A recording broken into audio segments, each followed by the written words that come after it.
नमस्कार, बहुत स्वागत है आप सभी का। मैं हूं आपके साथ पूजा सचदेवा। इंडस वाटर ट्रीटी यानी कि सिंधु जल समझौता, जिसको लेकर लगातार हिंदुस्तान में बात हो रही है, प्लान तैयार हो रहा है, तो वहीं पाकिस्तान में बौखलाहट मची है और इसी वजह से पाकिस्तानी नेता ऊल जलूल बयान दे रहे हैं।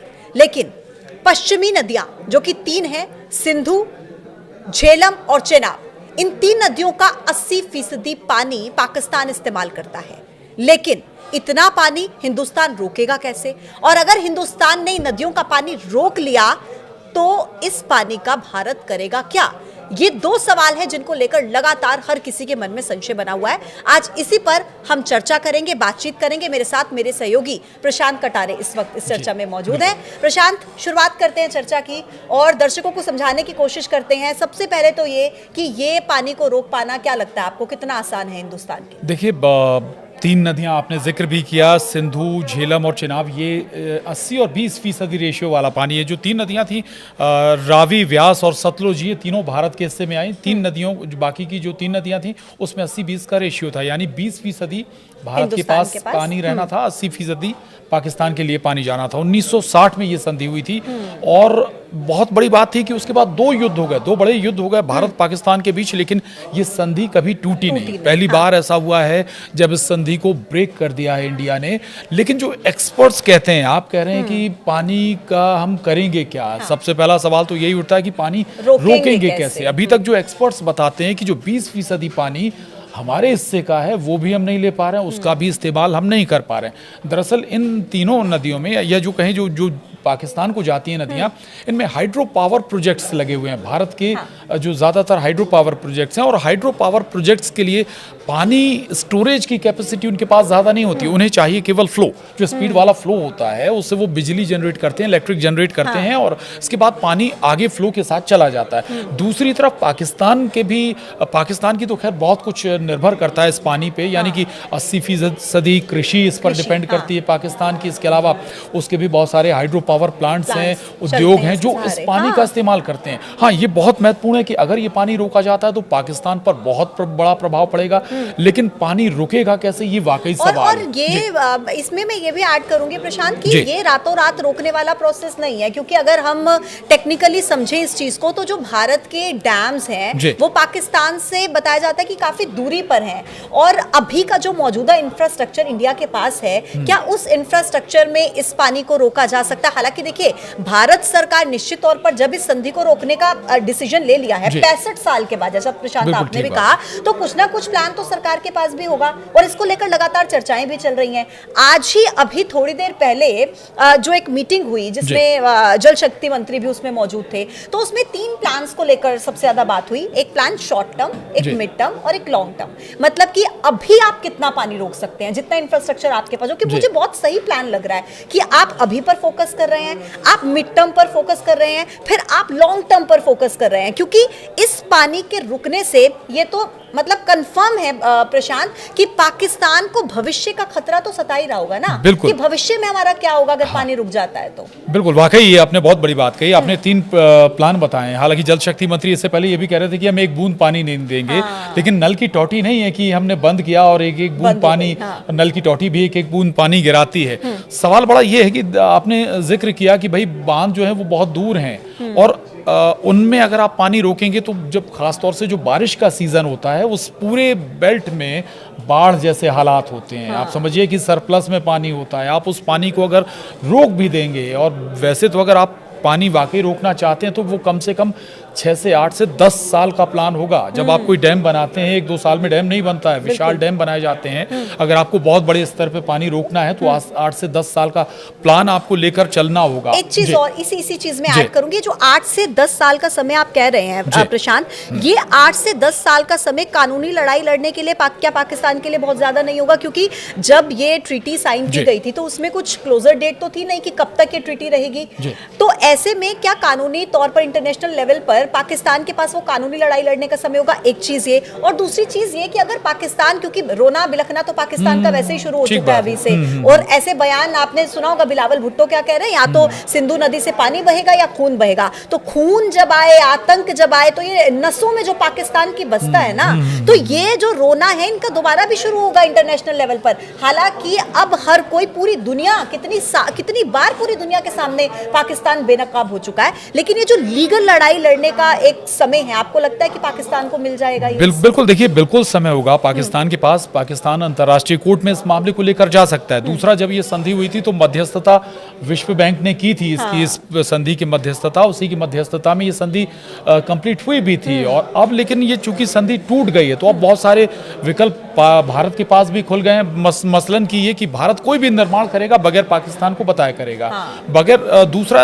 जब इस तरह की चीजें, क्या होता है कि वाटर बम के तौर पे भी इस्तेमाल होती हैं। मसलन कि आपने एक साथ बहुत सारा पानी स्टोरेज कर लिया और उसके बाद आपने अचानक उस पानी को रिलीज कर दिया, यानी कि जो आगे जो भी कंट्री है, जो भी जगह है, उसको बहुत ज्यादा डैमेज हो जाएगा, नुकसान हो जाएगा। लेकिन इस तरह का खतरा आप समझिए कि डाइवर्ट कहां पर करेंगे आप इस पानी को? आप डाइवर्ट कहां करेंगे? अगर आपने पानी रोक लिया, आपके पास क्या उतनी नहरें हैं? आपके पास नहरें हैं कि आप दूसरे बेल्ट में आप जहां जरूरत है आपकी वहां पे आप टर्न कर दें? उतना इंफ्रास्ट्रक्चर बनाने के लिए भी आपको सालों लगेंगे। दूसरा एक और खतरा यहाँ पर आप समझिए पूजा, कि पाकिस्तान चीन का प्रिय है, चीन का सहयोगी है। हम ब्रह्मपुत्र नदी चीन से होते हुए हमारे यहाँ आती है। जब बारिश का सीजन होता है तब आप देखते हैं कि पूरा असम और जो वो बेल्ट होती है वो पूरी तरीके से डूबी हुई होती है। सिंधु भी, हाँ, और तिब्बत से ही बिल्कुल ठीक कह रहे हैं, है ना, तिब्बत जी बिल्कुल ठीक कह रहे हैं आप।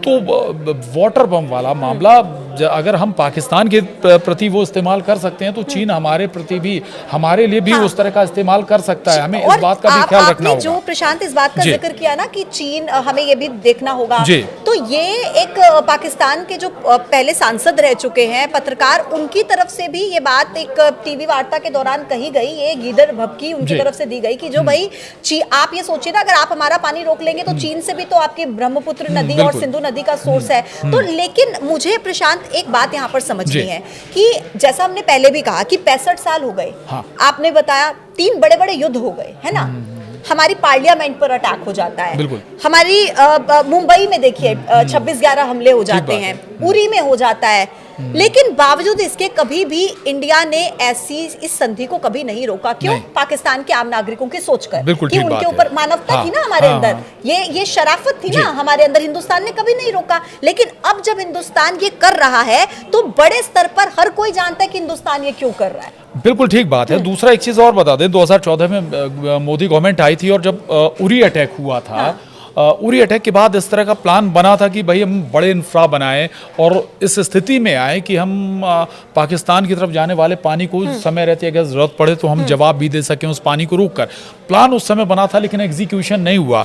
अब जाकर चीज़ें चूंकि इतना बड़ा स्टेप ले लिया गया है तो ये वाकई चैलेंज वाला मामला है। अब ये ज़रूर देखना होगा कि इसको आप अप्लाई कैसे करते हैं। आपने बताया था कि 3 स्टेप, या short term plan, mid term plan और long term plan. Short term plan में आप क्या कर सकते हैं, चूंकि अभी गर्मी है, अभी सबसे ज्यादा इम्पैक्ट हो सकता है। अगर अभी आप फ्लो रोक दें पाकिस्तान की तरफ तो भाई पीने के लिए भी पानी नसीब नहीं होगा पाकिस्तानियों के लिए। % भी अगर आप उसका रोक देते हैं। बिल्कुल, और बहुत बड़े स्तर पे पाकिस्तान इसी पानी पर निर्भर करता है। तो ये तो सबसे बड़ा महत्वपूर्ण शॉर्ट टर्म प्लान आप यहाँ पर इस्तेमाल कर सकते हैं, क्योंकि अभी बहुत बड़े फ्लो में पानी भी नहीं आ रहा है। आपके पास छोटे छोटे बांध अभी भी हैं, हाइड्रोलिक प्लांट है, उन्हीं में आप अगर ब्रेक कर देंगे पानी तो बहुत हद तक वहीं पे ब्रेक हो जाएंगी चीज़ें। पाकिस्तान इस बात को समझ भी रहा है, इसलिए वो गीदड़ भभकी भी दे रहा है, लगातार आपको उस अंदाज में जवाब भी देने की कोशिश कर रहा है। लेकिन बहुत सारी बातें यहाँ पर जरूर समझना होंगी कि लेकिन में इसके बाद आगे जैसे ही बारिश का सीजन आएगा तब आप क्या करेंगे? तब तो आपके पास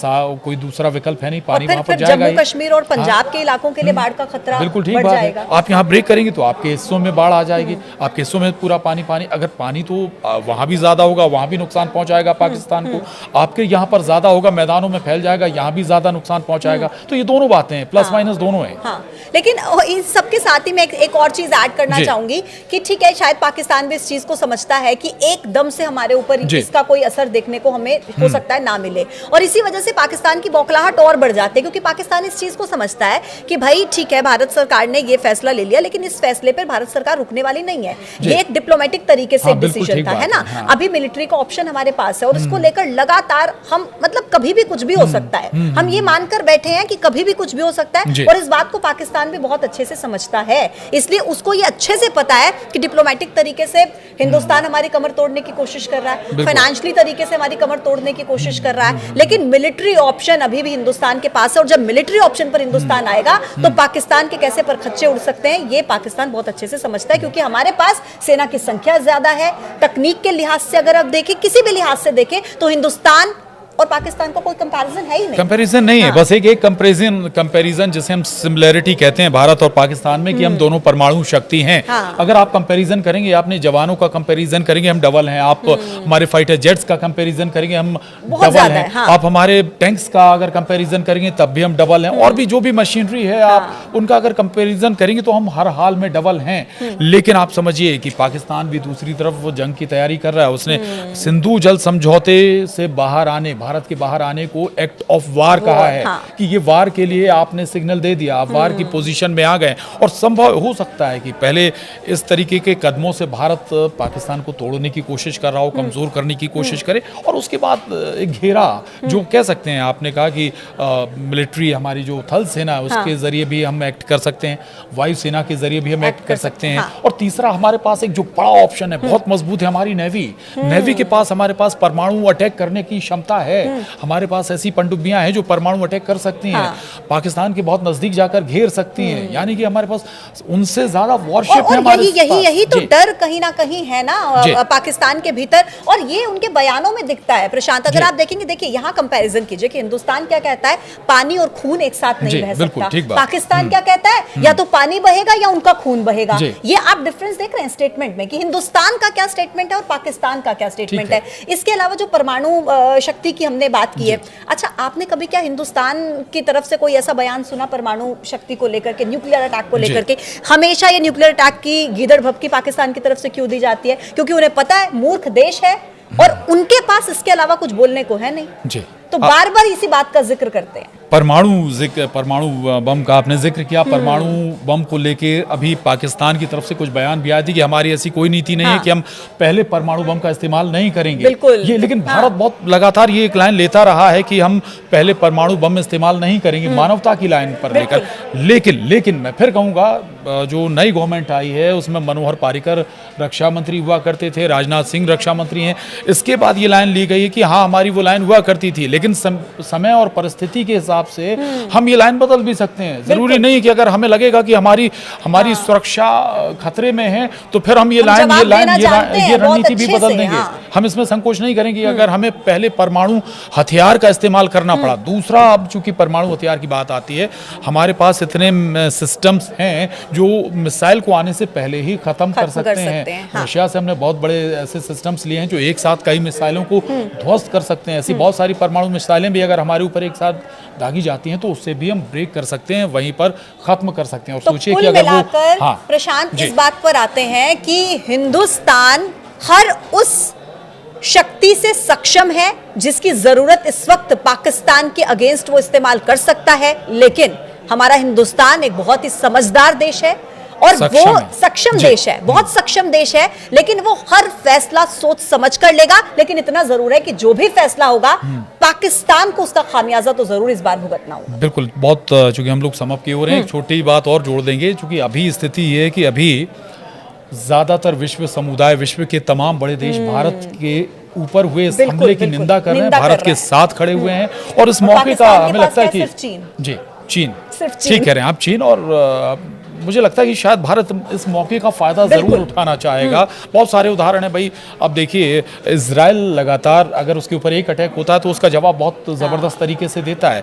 दूसरे अलग अलग मोर्चे हैं, तो दूसरा एक और पहलू है कि भारत की जनता भी इस वक्त चाह रही कि आप जवाब दीजिए। और जब जनता का समर्थन कहीं पर होता है, साथ ये जो एकता होती है, तो फिर क्या हो सकता है ये आपको हिंदुस्तान जरूर दिखा देगा।